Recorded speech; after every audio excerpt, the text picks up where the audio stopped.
You ask Tiger to calculate. This deals with finding the midpoint between 2 points. The midpoint between the 2 points is 18.5, 69.5. Let's solve it step by step.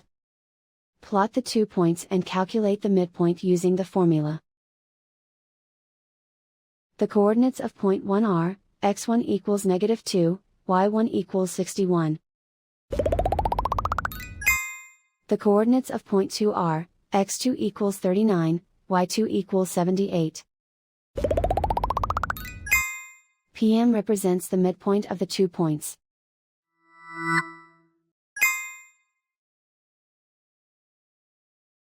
Use the x values in the midpoint formula to find the midpoints x. x1 equals -2. x2 equals 39.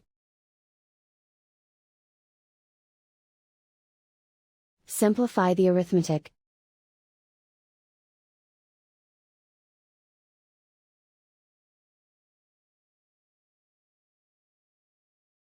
Use the y values in the midpoint formula to find the midpoints y. y1 equals 61.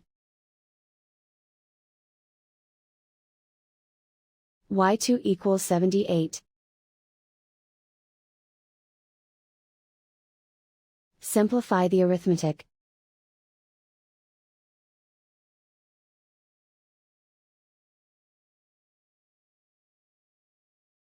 And so, the midpoint is 18.5, 69.5.